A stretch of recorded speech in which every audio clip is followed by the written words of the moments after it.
ইরানের এক বাদশা যার ইচ্ছা ছিল বহু বছর বেঁচে থাকার, তাই তিনি তার জীবনের আয়ু বৃদ্ধির জন্য একদিন এক আয়ুর্বেদিক ডাক্তারকে তলব করলেন।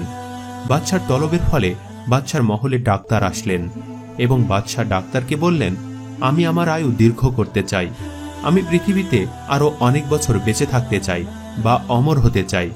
ডাক্তার বললেন, আপনি আপনার আয়ুকে দীর্ঘ করতে পারবেন, কিন্তু আয়ু দীর্ঘ করার ঔষধ তৈরি করার জন্য আমার যেই ঔষধগুলোর প্রয়োজন সেই ঔষধগুলো আমাদের রাজ্যে নেই, কিন্তু তা পাশের রাজ্যে আছে।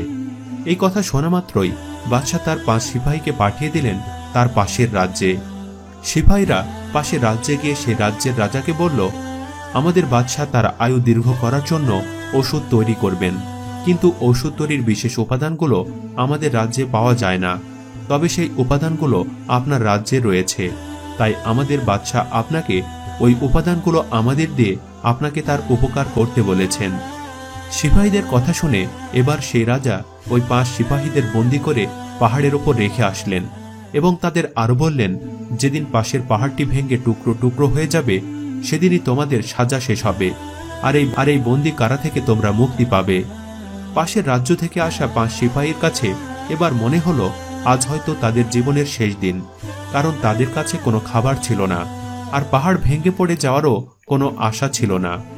সকাল থেকে রাত ঘনিয়ে আসার পর তারা আল্লাহর সেজদায় পড়ে গেলেন এবং আল্লাহর কাছে আকুতি মিনতি করতে লাগলেন, আর মহান আল্লাহর দরবারে তারা এই বিপদ থেকে রক্ষা পাওয়ার জন্য ফরিয়াদ করলেন।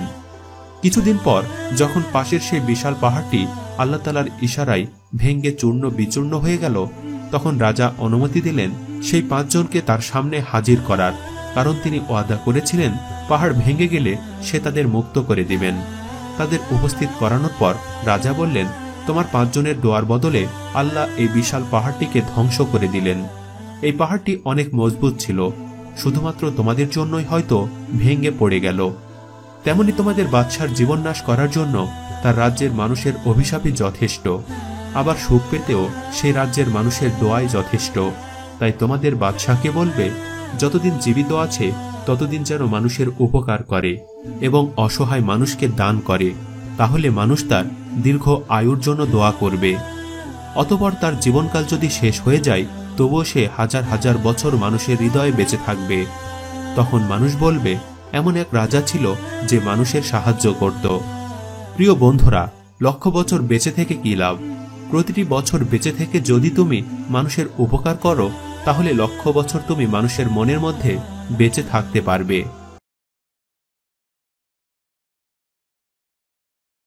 আমাদের দৈনন্দিন জীবনে আমরা অনেক সময় এমন কিছু কাজ করে ফেলি যার ক্ষমা পাওয়ার যোগ্য নয়।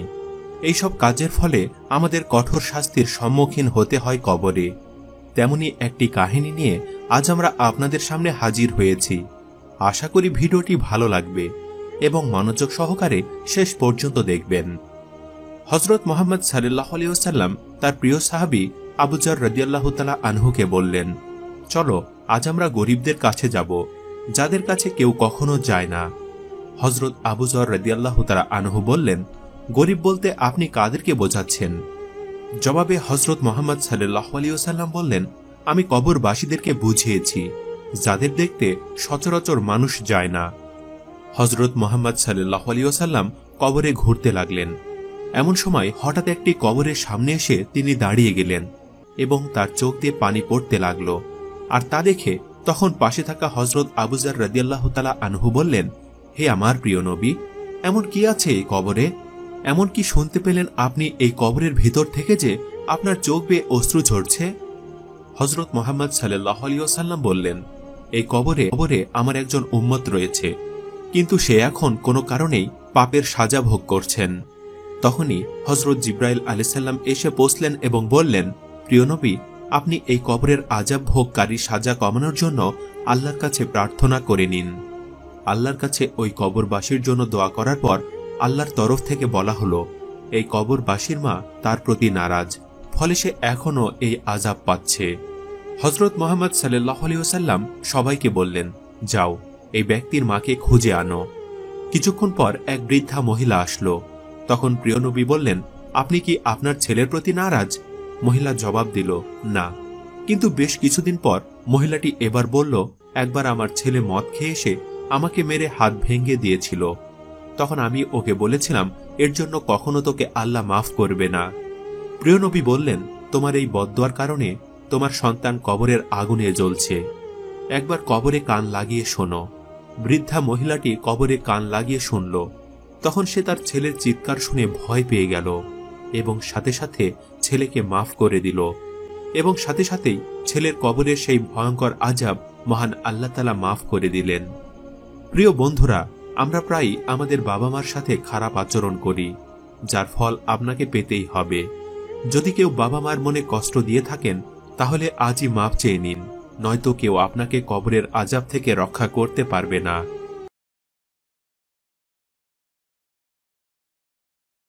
পৃথিবীর সব মানুষের সাথে আপনি যদি খারাপ আচরণ করেন, সেই খারাপ আচরণের জন্য হয়তো আল্লাহ তাআলা আপনাকে মাফ করবে, কিন্তু আপনি যদি নিজের মা বাবার সাথে খারাপ আচরণ করেন, তাহলে আল্লাহ তাআলা কখনোই আপনাকে মাফ করবেন না। পৃথিবীর বুকে আমাদের পিতামাতা আমাদের জন্য এক টুকরো জান্নাত, কারণ আমাদের খারাপ সময়ে শুধুমাত্র পিতামাতাই আমাদের সাথে থাকে, যতই আমরা তাদের সাথে খারাপ আচরণ করি না কেন। আজকের ভিডিওর মাধ্যমে আমি আপনাদের জানাবো বাবা মার সাথে খারাপ আচরণ করার পরিণতি কি হতে পারে। এটি একটি সত্য, তাই আশা করি ভিডিওটি আপনাদের ভালো লাগবে এবং শেষ পর্যন্ত দেখবেন। মক্কার পাশের একটি গ্রামে আলকামা নামের একজন লোক ছিলেন, যিনি অনেক দান দক্ষিণা করতেন, গরিবদের সাহায্য সহযোগিতা করতেন। একদিন তার একটি রোগ হলো এবং সেই রোগ পুরো শরীরে ছড়িয়ে পড়ার ফলে এখন সে হাঁটতে চলতে বা কথা বলতেও অক্ষম হয়ে গেলেন। তার স্ত্রী হযরত মুহাম্মদ সাল্লাল্লাহু আলাইহি সাল্লামের কাছে গেলেন এবং বললেন, হে প্রিয় নবী, আপনি আমার স্বামীকে একবার দয়া করে দেখতে আসুন, তার শারীরিক অবস্থা দিন দিন খারাপ হয়ে যাচ্ছে। প্রিয় নবী হযরত মুহাম্মদ সাল্লাল্লাহু আলাইহি ওয়াসাল্লাম মহিলার সাথে আলকামা নামের লোকের কাছে গেলেন এবং প্রিয় নবী জিজ্ঞেস করলেন, হে আলকামা, তোমার শারীরিক অবস্থা কেমন?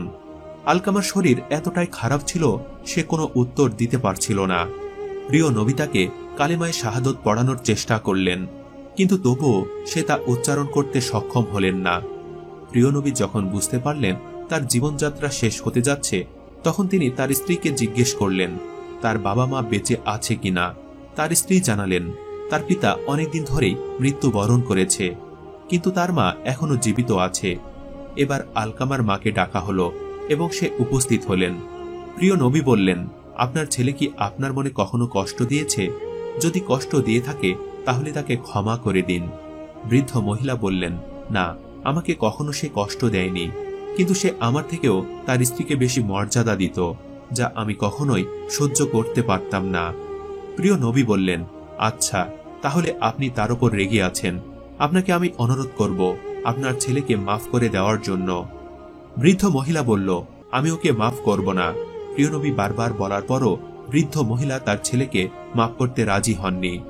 অতঃপর প্রিয় নবী সাল্লাল্লাহু আলাইহি ওয়াসাল্লাম বললেন, যাও, সবাই শুকনো কাঠ নিয়ে আসো, আমরা আলকামাকে জীবন্ত জ্বালিয়ে দিব।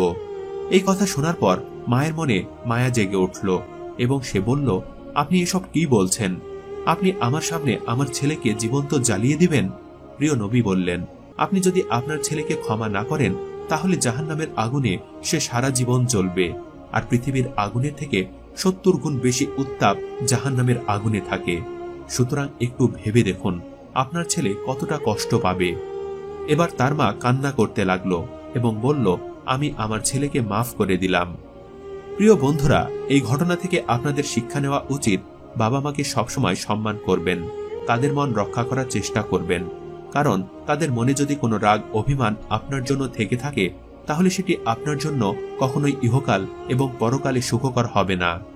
আপনি যদি অন্য যে কোনো গুনাহ করেন, সেটি আল্লাহ তাআলা হয়তো আপনাকে মাফ করে দেবেন, কিন্তু বাবা মার সাথে যদি আপনি কোনো অন্যায় করেন এবং আপনাকে যদি আপনার পিতামাতার ক্ষমা না করে, তাহলে আপনাকে সারা জীবন জাহান্নামের আগুনে জ্বলতে হবে। সুতরাং আমরা আমাদের বাবা মাকে ততটাই যত্নে রাখব, যতটা যত্ন করে তারা আমাদের বড় করেছেন।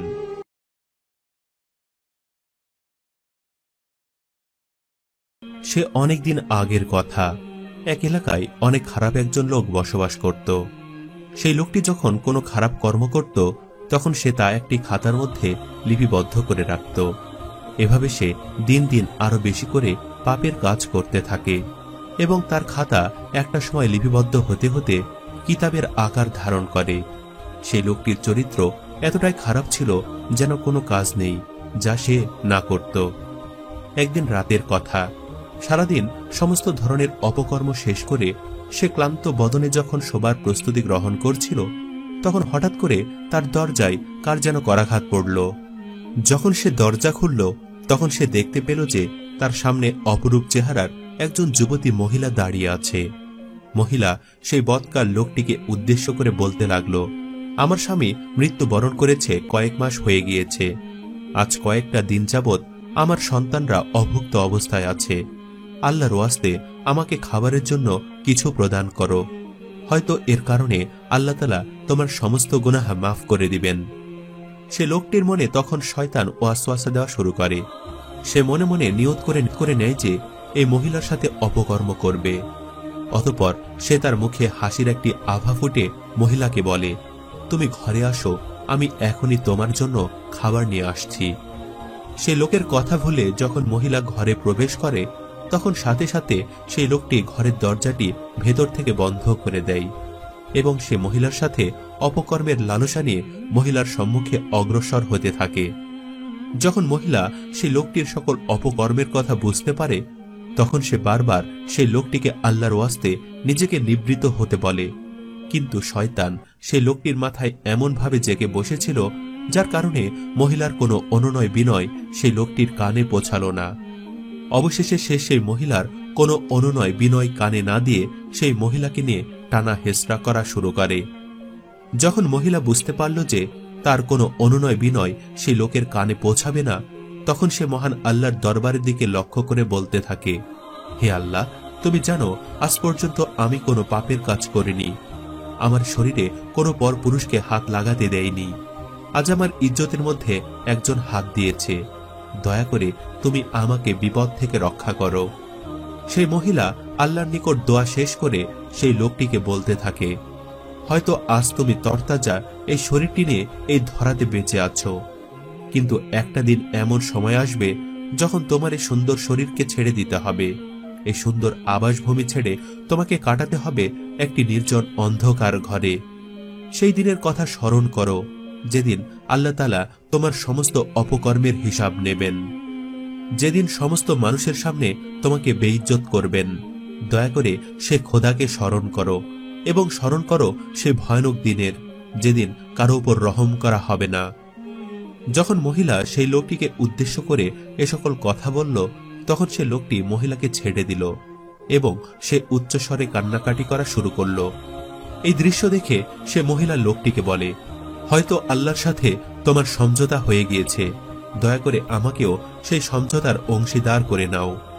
এই কথা শুনে সে লোকটি ঘরে প্রবেশ করে এবং নানা ধরনের খাদ্য সামগ্রী সে মহিলার হাতে তুলে দিয়ে বলে, আমার নিকট ওয়াদা করো, যখন এই খাবারগুলো তোমার বাচ্চাদের সম্মুখে পেশ করবে, তখন তারা যেন এই অধম বান্দার গুনাহ মাপের জন্য দোয়া করে। সেই মহিলা লোকটির কাছে ওয়াদা করে সকল খাদ্য সামগ্রী নিয়ে তার বাচ্চার সম্মুখে উপস্থিত হয়।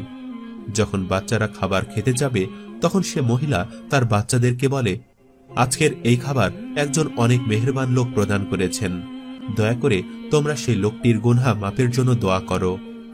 এই কথা শুনে বাচ্চারা তার মাকে বলে, আমরা যতক্ষণ পর্যন্ত এই খাবার গ্রহণ করব না, যতক্ষণ না সে লোকের গুনাহ মাফ করার জন্য আমরা দোয়া করব। এই কথা বলে তারা দুই হাত তুলে আল্লাহর নিকট সেই লোকের গুনাহ মাফের জন্য দোয়া করে। অতঃপর তারা খেয়ে দিয়ে পরিতৃপ্ত হয়ে ঘুমিয়ে পড়ে।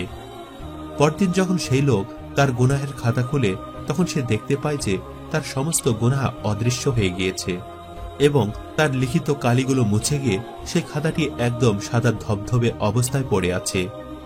বন্ধুরা, আল্লাহ তাআলা কুরআনুল কারীমের অনেক আয়াতে ভালো কাজের বিষয়টি যেমন সুস্পষ্ট করেছেন, সঙ্গে সঙ্গে ভালো কাজের ফলাফলেরও সুস্পষ্ট বিবরণ দিয়েছেন।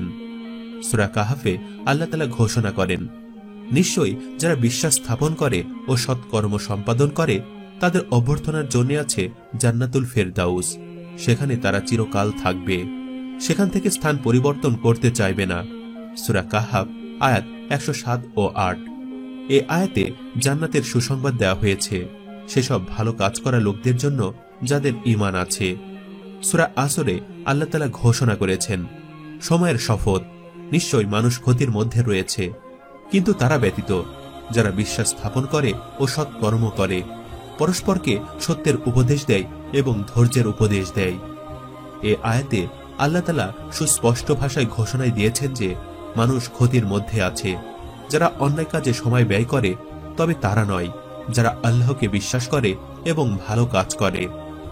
উল্লেখিত আয়াত দুটি ছাড়াও কোরআনে পাকে এরকম অনেক সুস্পষ্ট আয়াত রয়েছে যেখানে আল্লাহ ও তার রাসূলের প্রতি বিশ্বাসপূর্বক ঈমান লাভের পর ভালো কাজ করবে, তারাই সফল এবং তাদের ভালো কাজগুলো গ্রহণযোগ্য হবে, আর তাদের জন্যই আল্লাহ তাআলা যাবতীয় সুসংবাদ প্রদান করেছেন।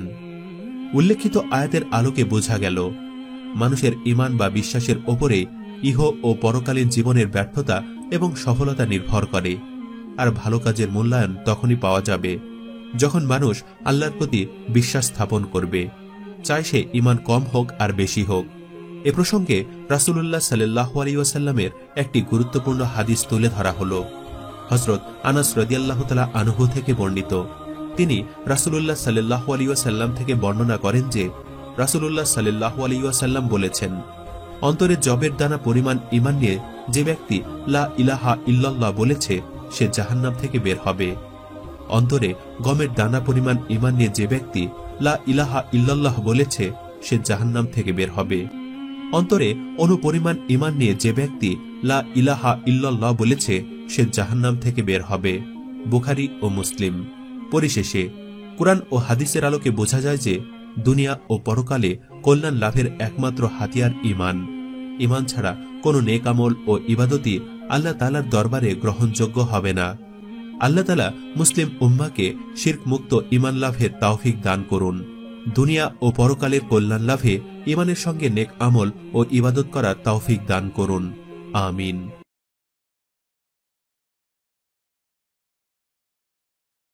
প্রিয় বন্ধুরা, আজ আমি আপনাদের আল্লাহ তাআলার একজন প্রিয় বান্দার কাহিনী শোনাব, যার নাম ছিল হযরত খাজা গরিব নেওয়াজ রহমাতুল্লাহ আলাইহি। তিনি ভারতের বাদশাহ ছিলেন। একদিন হযরত খাজা গরিব নেওয়াজ রহমাতুল্লাহ আলাইহি তার দরবারে বসেছিলেন। তখন এক বৃদ্ধা মহিলা চিৎকার করতে করতে তার দরবারে ঢুকলেন। বৃদ্ধা মহিলাটি ভিতরে এসে বলল, হে বাদশাহ, আপনার হাকিম আমার ছেলেকে বিনা দোষে মৃত্যুদণ্ড ধার্য করে দিয়েছে। আপনি তাড়াতাড়ি চলুন, না হলে সে আমার ছেলেকে মৃত্যুদণ্ড দিয়ে দিবে। হযরত খাজা রহমাতুল্লাহ আলাইহি তাড়াতাড়ি তার সাথীদের সাথে নিয়ে ওই বৃদ্ধা মহিলার সাথে চললেন মৃত্যুদণ্ড বন্ধ করে দেওয়ার জন্য। কিন্তু তারা পৌঁছানোর আগেই মৃত্যুদণ্ড কার্যকারী হয়ে গিয়েছিল।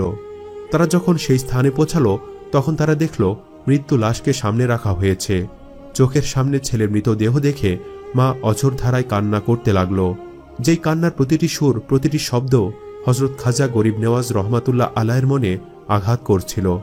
হযরত খাজা গরিব নেওয়াজ রহমাতুল্লাহ আলাইহি অনেক আবেগী হয়ে উঠলেন এবং লাশের সামনে গিয়ে বললেন, হে দেহ, তুমি যদি নিষ্পাপ হয়ে থাকো, তোমার যদি কোনো দোষ না থাকে, তাহলে আল্লাহর ইচ্ছায় এখনই তুমি জীবিত হয়ে দাঁড়াও।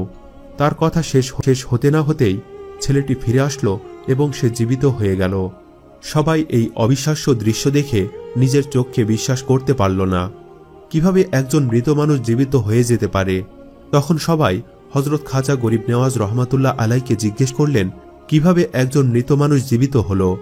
তখন খাজা গরিব নেওয়াজ রহমাতুল্লাহ আলাইহি মুচকি হেসে বললেন, ছেলেটিকে তোমরা ফাঁসি দিয়েছিলে ঠিকই, কিন্তু ছেলেটি মারা যায়নি। তোমরা হয়তো ভেবেছিল সে মারা গিয়েছে, কিন্তু আসলে তার শরীর নিস্তেজ হয়ে গিয়েছিল, আর বিশেষ করে তার হয়তো রিজিক আরও বাকি আছে, বিধায় সে মারা যায়নি। মহান আল্লাহ তাআলা তাকে জীবিত রেখেছে, কেননা কোনো মাখলুকাতই তার রিজিক শেষ না হওয়া পর্যন্ত মহান আল্লাহ তাআলা তাকে এই পৃথিবী থেকে তুলে নেবেন না।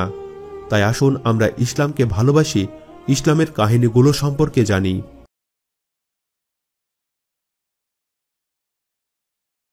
আমাদের দুনিয়ায় এমন কোনো সম্পর্কই টেকসই নয়। সবাই একে অপরের উপর অসন্তুষ্ট, একে অপরকে ঘৃণা করতে ব্যস্ত, একে অপরকে নিচু দেখাতে ব্যস্ত। আজ আমি এই ভিডিওর মাধ্যমে এমন দুইজন স্ত্রীর কথা জানাবো যাদের মধ্যে একজন স্বামী ভক্ত হওয়ার কারণে জান্নাতের সুখ উপভোগ করছে সঠিকভাবে, আর আরেকজন জান্নাতে থেকেও আযাব ভোগ করছে। তাই আশা করি ভিডিওটি আপনাদের ভালো লাগবে এবং মনোযোগ সহকারে শেষ পর্যন্ত দেখবেন। একজন নিঃসন্তান মা এক দরবেশের কাছে গিয়ে ফরিয়াদ করল, আমার যদি ছেলে সন্তান হয় তাহলে আমি 7 দিন কবরে গিয়ে বসবাস করব। দরবেশ তার কথা মতো আল্লাহর নিকট দোয়া করলেন এবং আল্লাহ তাআলা তাকে একটি ছেলে সন্তান দান করলেন। ওই মহিলা ছেলে সন্তান পাওয়ার পর তার ওয়াদাটি ভুলে গিয়েছিল। ফলে একদিন সে তার স্বপ্নে দেখল একজন ব্যক্তি তাকে বলছে, তুমি যা ওয়াদা করেছিলে আল্লাহর সাথে তা তাড়াতাড়ি পূরণ করো, না হলে তোমার ছেলের জীবন হয়তো আল্লাহ কেড়ে নেবেন। পরের দিন সকালে মহিলা তার ছেলেকে সবকিছু খুলে বলল এবং আরো বলল, 7 দিনের জন্য আমাকে জীবন্ত কবর দিয়ে দাও। মায়ের আদর্শ মতো ছেলে মাকে কবরে জীবন্ত দাফন করে দিল। কবরে ঘুটঘুটে অন্ধকারে হঠাৎ একটি আলোক রশ্মি দেখা গেল এবং এই মহিলাটি ওপারে একটি বাগানে 2 জন মহিলার বসে গল্প করতে দেখতে পেলেন। ওই 2 জন মহিলা এই মহিলাকে বললেন, বিবি আসুন, আমাদের কাছে এসে বসুন। তিনি ওই 2 মহিলার কাছে গেলেন এবং তাদেরকে সালাম জানালেন, কিন্তু তারা সালামের উত্তর দিলেন না। মহিলা বললেন, আপনারা কেন আমার সালামের উত্তর দিলেন না? উত্তরে ওই 2 জন মহিলা বলল, সালাম একটি বন্দিগি, আর এই দুনিয়ায় কোনো বন্দিগি করার প্রয়োজনীয়তা নেই। ছেলের মা দেখল একজন মহিলার মাথার উপরে একটি পাখি তার পাখা নেড়ে নেড়ে বাতাস করে যাচ্ছে, আর অপরজন মহিলার দিকে তাকিয়ে বিমর্ষ হয়ে দেখল ওই মহিলার মাথায় পাখি ঠোকরাচ্ছে। প্রথম মহিলাকে ছেলের মা জিজ্ঞেস করল, তোমার এই নিয়ামতের কারণ কি? জবাবে সে বলল, আমার স্বামীকে আমি খুব ভালোবাসতাম, তার কথা মতো চলতাম। যখন আমি দুনিয়া থেকে বিদায় নিয়েছিলাম তখন আমার স্বামী আমার উপর অনেক সন্তুষ্ট ছিল, যার কারণে আল্লাহ আমাকে এই নিয়ামত দান করেছেন। অপর মহিলাকে জিজ্ঞেস করল, আপনার এই সাজার কারণ কি? জবাবে সে বলল, আমি একজন নেককার বান্দা ছিলাম, কিন্তু আমার স্বামীর সাথে আমি দুর্ব্যবহার করতাম। আমার যখন শেষ সময়ে এসে গিয়েছিল তখনও আমার স্বামী আমার প্রতি অসন্তুষ্ট ছিল, যার কারণে আমাকে এই সাজা ভোগ করতে হচ্ছে। 7 দিন পরে যখন আপনি এখান থেকে বের হবেন তখন অবশ্যই আমার স্বামীকে বলবেন আমাকে মাফ করে দিতে। আপনি যদি এতটুকু কাজ করেন তাহলে আমার জন্য অনেক উপকার হবে। দেখতে দেখতে 7 দিন হয়ে গেল। ছেলে এসে মাকে কবর থেকে উঠে নিয়ে গেল এবং এই ঘটনা চারিদিকে ছড়িয়ে পড়ল। মহিলাটিকে দেখতে আশেপাশের সকল মানুষ আসলো এবং ওই সাজা ভোগকারী মহিলার স্বামীও এসেছিল।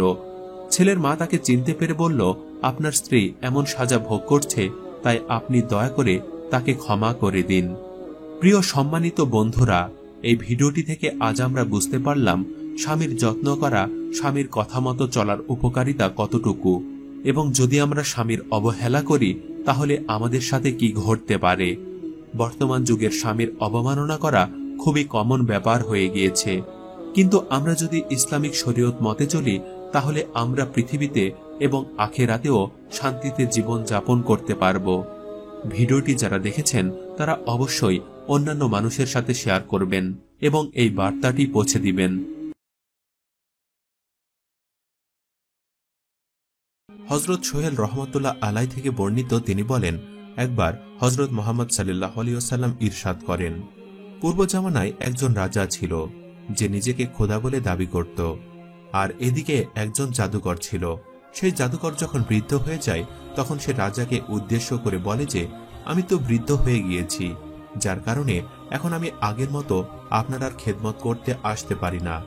আপনি আমাকে একটি বাচ্চা প্রদান করুন, যাতে করে আমার মৃত্যুর আগে আমি আমার সমস্ত জাদুকারী বিদ্যা তাকে শিখিয়ে যেতে পারি। এই কথা শুনে রাজা একটি নিষ্পাপ বাচ্চা ছেলেকে নির্বাচন করে এবং তাকে জাদুকরের নিকট জাদু শিক্ষা করতে পাঠিয়ে দেয়। যে রাস্তা দিয়ে সেই বাচ্চাটি জাদুকরের নিকট জাদু শিখতে যেত সেই রাস্তায় একজন নেকদিল ইনসানের ঘর ছিল, যে মানুষকে কল্যাণের কথা বলতো। তখনকার সময়ে এ ধরনের মানুষদেরকে রাহেব বলা হতো। এই বাচ্চাটি রাহেবের কাছে গিয়ে বসত এবং তার জাদুমাখা কথা শুনত। একটা সময় এমন আসে যখন রাহেবের কথা বাচ্চাটির অনেক ভালো লাগতে থাকে। বাচ্চাটি যখন সেই জাদুকরের কাছে জাদু শিক্ষা করতে যেত তখন প্রথমে সে সেই রাহেবের কাছে গিয়ে কিছুক্ষণ বসত, তারপর সে জাদুকরের কাছে জাদু শিখতে যেত, যার কারণে সেই জাদুকরের কাছে পৌঁছাতে বাচ্চাটির অনেক দেরি হয়ে যেত। জাদুকর প্রায় সময় এমন দেরির কারণে বাচ্চাটিকে প্রহার করত। যখন সেই বাচ্চাটি রাহেবের কাছে গিয়ে এ বিষয়ে অভিযোগ করে, তখন সেই রাহেব বাচ্চাটিকে বলে, যখন জাদুকরের কাছে তুমি দেরি করে পৌঁছবে, তখন জাদুকরকে এই কথা বলবে যে আমি যাতে জাদু শিক্ষা করতে না যাই সেই কারণে আমার পরিবার আমাকে আটকে রেখেছিল। আর যদি ঘরের মানুষরা দেরি করবার কারণে বকাঝকা করে, তাহলে তাদেরকে বলে দিও যে জাদুকর আমাকে আসতে দেয়নি। একবার সেই বাচ্চাটি যখন একটি রাস্তা দিয়ে যাচ্ছিল, তখন সে দেখতে পেল যে রাস্তার মাঝে বিরাট বড় একটি সাপ শুয়ে আছে, যার কারণে মানুষ রাস্তা চলাচল করতে অনেক ভয় পাচ্ছে।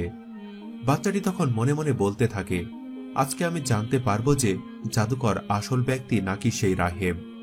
সেই বাচ্চাটি তখন রাস্তা থেকে একটি পাথর কুড়িয়ে নেয় এবং মনে মনে বলতে থাকে, হে আল্লাহ, যদি রাহেবের এলেম সত্য হয়ে থাকে তাহলে সেই রাহেবের প্রতি আমার ভালোবাসাকে বৃদ্ধি করো এবং এই সাপটিকে ধ্বংস করে দাও, যাতে করে লোকজন তাদের আপন ঠিকানায় পৌঁছাতে পারে। এই কথা বলে বাচ্চাটি সেই সাপটির দিকে পাথরটিকে ছুঁড়ে মারে, যার কারণে আল্লাহর হুকুমে সেই সাপটি সাথে সাথেই মৃত্যুবরণ করে। এই দৃশ্য দেখে সমস্ত লোকজন আশ্চর্য হয়ে যায়।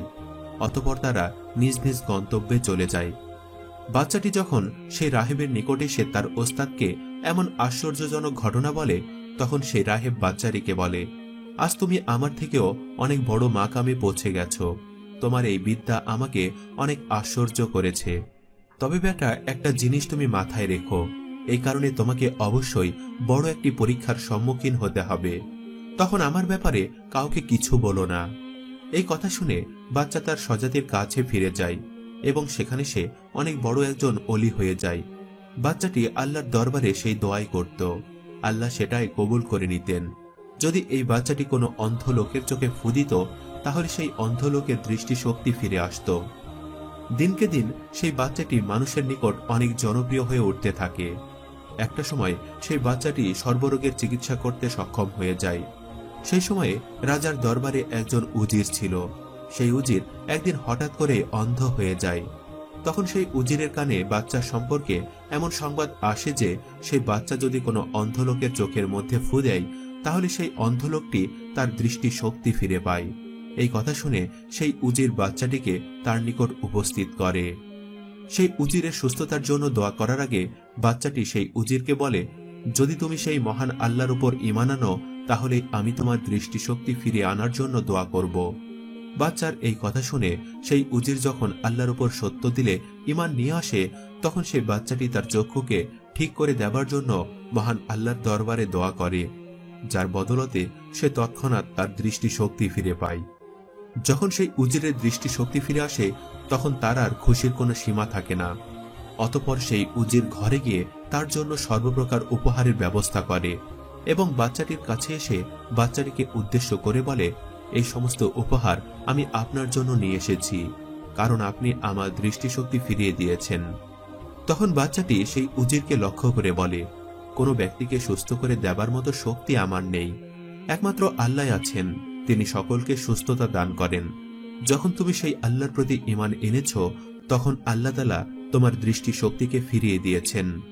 অতঃপর সেই উজির অনেক খুশি মনে রাজার দরবারে উপস্থিত হয় এবং আগের মতোই রাজার পাশে উপবিষ্ট হয়। রাজা তখন আশ্চর্য হয়ে সেই উজিরকে প্রশ্ন করে, তুমি তো অন্ধ ছিলে, তাহলে তুমি দৃষ্টিশক্তি ফিরে পেলে কি করে? তখন সেই উজির অনেক খুশি মনে রাজাকে বলে যে, আমার আল্লাহ মহান আল্লাহ তাআলা আমাকে আমার দৃষ্টিশক্তি ফিরিয়ে দিয়েছেন। উজিরের মুখে এমন ভাবে মহান আল্লাহ তাআলার জয়গান শুনে রাজা তখন রাগে অগ্নিশর্মা হয়ে সেই উজিরকে বলে, তাহলে তুমি আমাকে ব্যতীত আরো একজন উপাস্য গ্রহণ করে নিয়েছ? তখন সেই উজির ঈমান এবং বাহাদুরির উপর ভিত্তি করে রাজাকে জবাব দেয় যে, হ্যাঁ, আমি সেই খোদার উপর ঈমান এনেছি যে খোদা আপনাকে এবং আমাকে প্রতিপালন করে থাকেন। রাজা সেই উজিরকে আল্লাহর উপর ঈমান আনার কারণে রাজসভা থেকে বহিষ্কার করে এবং তার উপর সর্বপ্রকার অত্যাচার করা শুরু করে দেয় এবং তাকে এই কথা বলতে বাধ্য হয় যে, কে তোকে এমন উপাসের সন্ধান দিয়েছে? এমন অত্যাচার সহ্য করতে না পেরে একসময় সেই উজির বাচ্চার কথা রাজাকে বলে দেয়। রাজার নির্দেশে সৈন্যরা সেই বাচ্চাকে পাকড়াও করে রাজার সামনে উপস্থিত করে। রাজা তখন সেই বাচ্চার মুখোমুখি হয়ে বাচ্চাকে বলে, হে আমার বেটা, তোমার জাদু তো সকলের উপর অনেক ভালোভাবে আছর করেছে। এমন কি তুমি এমন জাদু শিখেছ যার বিদ্যা বলে তুমি অন্ধকেও সুস্থ করে দেবার ক্ষমতা রাখো? সেই বাচ্চা তখন রাজাকে বলে, আমি মানুষকে সুস্থতা প্রদান করার কেউ নই, সুস্থতা প্রদান করবার মালিক একমাত্র মহান আল্লাহ তাআলা। বাচ্চার মুখে এমন কথা শুনে রাজার চেহারা রাগে লাল হয়ে যায়। অতঃপর সে রাজা বাচ্চার উপর অনেক ধরনের নির্যাতন চালাতে থাকে এবং সেই বাচ্চাকে বলতে থাকে যে, আমাকে বলো, তোমাকে এই দিনের সন্ধান কে দিয়েছে? অতঃপর সেই বাচ্চা নির্যাতন সহ্য করতে না পেরে একসময় সেই রাহিবের সন্ধান রাজাকে প্রদান করে। রাজা তৎক্ষণাৎ তার সৈন্যদেরকে সেই রাহিবের নিকট প্রেরণ করে, এই নির্দেশ প্রদান করে যে, অমুক রাহেবকে তৎক্ষণাৎ আমার নিকট গ্রেপ্তার করে নিয়ে আসো। সৈন্যরা রাজার এমন নির্দেশ পেয়ে তৎক্ষণাৎ সেই রাহেবকে রাজার নিকট গ্রেপ্তার করে নিয়ে আসে। যখন তাকে রাজার সামনে উপস্থিত করা হয়, তখন রাজা সেই নেকদিল মানুষটাকে উদ্দেশ্য করে বলে, তুমি এখনই তোমার ধর্ম থেকে ফিরে আসো, তা না হলে তোমাকে অনেক কঠিন সাজা দেওয়া হবে। রাহেব বাদশার এমন বেহুদা কথা কান থেকে ঝেড়ে ফেলে বাদশাকে হাসি মুখে বলে, সে তুমি যাই করো না কেন, আমি আমার সেই মহান আল্লাহ তাআলার থেকে কখনোই বিমুখ হব না। বাদশা যখন রাহেবের ঈমানকে হরণ করতে ব্যর্থ হয়, তখন সে তার সৈন্যদেরকে আদেশ দেয়, একে হত্যা করার জন্য গাছ কাটার করাত নিয়ে আসো। রাজার হুকুমে যখন করাত উপস্থিত করা হয়, তখন সেই করাত আল্লাহর সেই আশিক বান্দার মাথার ওপর দিয়ে চালিয়ে দেওয়া হয় এবং অনেক নির্দয়ভাবে সেই রাহেবকে 2 টুকরো করে ফেলা হয়। এমন নিষ্ঠুর অপরাধ করার পরেও সেই রাজার অন্তর ঠান্ডা হল না। সে তার সৈন্যদেরকে আদেশ দেয় যে তার উজিরকেও অনুরূপভাবে মৃত্যুদণ্ড দেওয়া হোক। উজিরকে যখন রাজার সম্মুখে উপস্থিত করা হয়, তখন রাজা তাকে বলে, যদি তুমি তোমার ঈমানকে না ছাড়ো, তাহলে তোমার অবস্থাও সেই ব্যক্তির মতো হবে। তখন সেই উজির রাজার আদেশকে অমান্য করে নিজের ঈমানের উপর বহাল থাকে। তখন অনুরূপভাবে সেই উজিরের মাথার ওপরেও করাত চালিয়ে দেওয়া হয়। যখন সেই উজিরকে দ্বিখণ্ডিত হতে থাকে, তখন উজির নিদারুণ যন্ত্রণায় চিৎকার করে কাঁদতে থাকে, যার অবস্থা দেখে রাজসভার সবার চোখে পানি চলে আসে। রাহেব এবং সেই উজিরের যন্ত্রণাদায়ক মৃত্যুদণ্ড কার্যকর করার পর রাজা সেই বাচ্চাকে শাস্তি দেওয়া শুরু করে। রাজা সেই বাচ্চাটিকে বলে, এখনো সময় আছে, তুমি তোমার মতকে পরিবর্তন করে নাও, তা না হলে তোমাকে এ দুজনের চাইতেও অনেক যন্ত্রণাদায়ক শাস্তি প্রদান করা হবে। বাচ্চা তখন তার দিন থেকে ফিরে আসতে সরাসরি অস্বীকার করে। রাজা তার সৈন্যদেরকে এর নির্দেশ প্রদান করে যে তাকে অনেক উঁচু একটি পাহাড়ে নিয়ে যাও। যখন তোমরা একদম পাহাড়ের চূড়ায় পৌঁছে যাবে, তখন সেই বাচ্চাকে নিজের ধর্ম পরিবর্তন করতে বলবে। যদি সেই বাচ্চা নিজের ধর্ম পরিবর্তন না করে, তাহলে তাকে ধাক্কা দিয়ে পাহাড়ের চূড়া থেকে ফেলে দিবে। সৈন্যরা বাচ্চাকে নিয়ে একদম পাহাড়ের চূড়ায় পৌঁছে যায় এবং তাকে সত্য ধর্ম থেকে ফিরে আসতে বলে।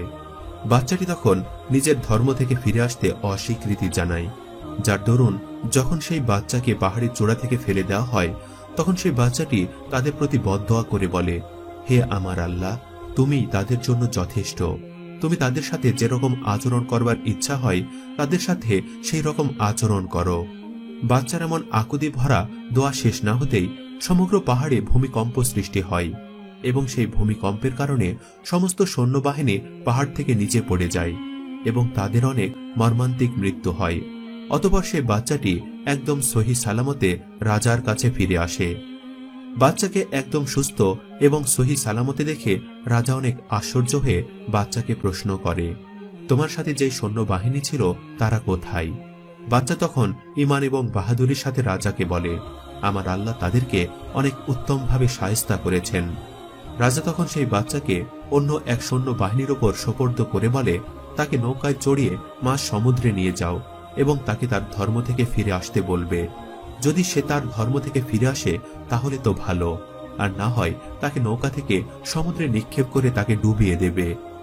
রাজার নির্দেশ অনুযায়ী তারা বাচ্চাকে একদম সমুদ্রের মাঝখানে নিয়ে যায়। তখন তারা বাচ্চাকে তার সত্য ধর্ম থেকে ফিরে আসতে বলে। যখন বাচ্চাটি তাদের প্রস্তাবকে নাকচ করে দেয়, তখন তারা বাচ্চাকে সমুদ্রের মাঝখানে ছুঁড়ে ফেলে দেবার আয়োজন শুরু করে। এটা দেখে বাচ্চাটি আল্লাহর প্রতি বদদোয়া করে বলে, হে আল্লাহ, তুমি তাদের জন্য যথেষ্ট হয়ে যাও। বাচ্চার দোয়া শেষ হতে না হতেই বিরাট বড় একটি ঢেউ এসে সেই নৌকাকে ডুবিয়ে দেয়, যার কারণে সমস্ত সৈন্যদল মাঝ দরিয়ায় হাবুডুবু খেয়ে মৃত্যুবরণ করে এবং বাচ্চা আল্লাহর রহমতে একদম সহি সালামতে আবার রাজার নিকট উপস্থিত হয়। এইবারও রাজা সেই বাচ্চাটিকে হত্যা করতে ব্যর্থ হবার কারণে রাগে অগ্নিশর্মা হয়ে বাচ্চাটিকে রাজা প্রশ্ন করে, তোমার সাথে আমার যেই সৈন্যদল গিয়েছিল তারা কোথায়?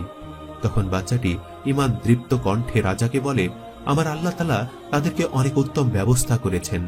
সেই সাথে বাচ্চাটি রাজাকে এটাও বলে যে, হে রাজা, আপনি ততক্ষণ পর্যন্ত আমাকে হত্যা করতে পারবেন না যতক্ষণ না পর্যন্ত আমি আপনাকে আমাকে হত্যা করার পদ্ধতি না বলে দেব।